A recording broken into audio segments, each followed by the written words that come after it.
Hi everybody, Ricardo here. I've got a new riddle for you. We are a column of bones stacked on top of one another. Collectively, we make up your backbone. We begin with the letter V. What are we? Today we're going to talk about the system that gives your body its structure, allowing it to stand on its own. If you've ever seen a building being built, you know that it has a framework that gives the building its shape and keeps it from toppling over. Your body has a similar structure. Who knows what keeps your body from collapsing? That's right, your skeleton. Your skeleton is made up of bones. Bones can support a lot of weight, but they did not start out that way. Before you were born, your skeleton began as cartilage, a firm, rubbery tissue like the tough gristle on a piece of meat. Touch the top of your ear. What you feel is cartilage. The top of your ear will always be cartilage, but much of the cartilage in your original skeleton hardened and turned to bone. By the time you were born, you had about 300 bones in your body. An adult has about 206 bones. So, where did all the extra bones go? Do bones just disappear? No, they grow and change over time. Many of them join together, like those at the end of your spine called the tailbone, in the bones in your skull. Have you ever heard the saying hard as rock? Rocks are hard due to the minerals stored inside them. The outside part of your bones becomes hard by storing minerals too. Minerals enter your body in the food you eat and the vitamins you may take. Calcium, contained in dark, leafy greens, broccoli, and dairy products such as milk, is one of the important minerals that makes your bones as hard and strong as rock on the outside. Calcium is also needed to help blood clot or thicken when you accidentally cut yourself. Without it, your blood would be too thin for you to maintain good health. At least until you reach your full height, your bones will continue to grow with you. It's hard to imagine rock hard bones growing, isn't it? They cannot bend or stretch. So, how do bones grow? Well, bones are made of living tissue. New bone tissue is being made all the time, working to replace worn out cells and making it possible to heal broken bones. Before you were born, your bones were solid, but many of them have become hollow over time, making them very light, yet still very strong. Bones are porous, meaning they have many tiny holes through which liquids pass. Marrow, a jelly like tissue, fills those cavities of your porous bones. Bone marrow is your body's blood supply factory. It produces blood cells to fight infection and carry oxygen throughout your body. Bones come in many shapes and sizes. Some are long and broad-like, with knobby ends. Some are short and look like cubes, whereas others are flat. And some have their own unique shapes. Even though there are many different kinds and sizes of bones, all human skeletons look pretty much the same. Your skeletal bones are designed in specific ways to support and protect every part of your body. There are three groups of bones that form your exoskeleton: the spine, skull, and ribs. The bones that support the center of your body are called axial bones. It is also the job of the axial bones to protect the most important organs in your body. You've already learned that taxonomists classify animals in two groups: vertebrates and invertebrates. Who remembers the group in which humans are classified? Right, we're vertebrates. Vertebrates are animals with a backbone. Your backbone or spine is actually more than one bone. It is a column of many bones stacked on top of one another. Bend forward and feel along the middle of your back. Do you remember those little bumps running down your back? As you may have learned in an earlier unit, these are your vertebrae, a series of bones fitted one on top of another to form the spinal column or backbone.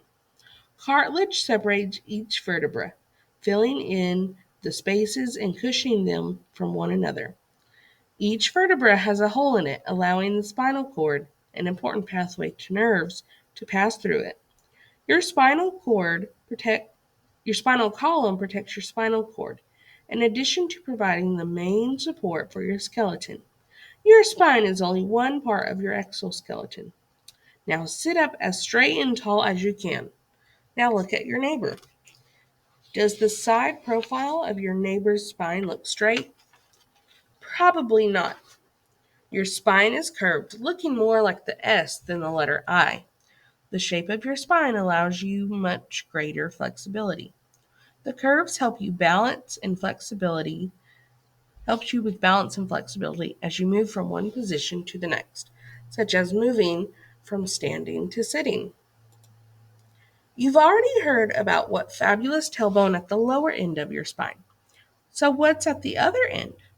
Use your hand to follow your vertebrae up your back and along your neck to feel your head. Feel how hard your head is. Who knows the name for the protective group of bones hidden inside your head? That's right, your skull.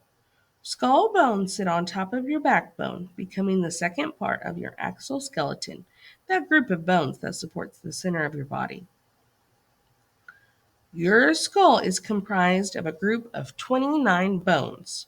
Locked together, they protect your brain and some of your body's sensory organs. The top of your skull, shaped like a bowl surrounding the brain, is called the cranium. 8 thin curved bones are tightly interlocked to form the smooth helmet beneath your forehead and scalp. When you were born, these 8 bones still had gaps between them, allowing your brain to grow. Because these gaps don't close completely for about 2 years, babies have a soft spot on their heads and need very careful handling. The rest of your skull bones are facial bones, or bones in your face. Put your hands over your eyes and touch your closed lids very gently, pushing slightly toward your eyebrows. The round openings in your skull are called eye sockets. These sockets are deep enough to protect your delicate eyes. Another hole in your skull is just right size for your nose, though it is sometimes closed or covered up with teeth. What's the biggest opening in your face? Correct, your mouth. Cover your face with your hands and open your mouth wide. Did any bones move? Your jawbone. Your upper jaw is attached to the rest of your skull, but your lower jaw is hinged so that it cannot move up and down and side to side. Pretty amazing, isn't it? Now, does anybody remember the 3 groups of bones that form the axial skeleton down the center of your body? The spine is one. The skull is another. The third group of axial bones is also connected to your spine. Reach behind you again and feel the bones that stretch across your back, wrapping around to the front of your body. What are these bones called? Right again, your ribs. Ribs are curved bones that form a protective cage called the rib cage around your heart and lungs. Ribs come in pairs. Each rib is attached to a vertebra in the middle of your back and the sternum or breastbone in the middle of your chest. Feel your chest. Can you count the number of ribs in your rib cage? How many did you count? You have 24 or 12 pairs in all. I just can't resist sharing a joke with you right now because it fits in so well with what you're learning. What did the rib cage say to the heart? Got you covered. Your skull and ribs protect vital organs, organs that you cannot live without. However, your ribs are designed very differently from your skull, whereas your skull is made of solid interconnected bones without spaces between. These are spaces between each of your ribs, which are filled with muscle tissue. Can anybody guess why it wouldn't work for the rib cage to be one solid bone? Take a deep breath, as deep as you can. Now let the air out. What happens to your chest? Do it again and notice how your chest goes in and out with each breath you take.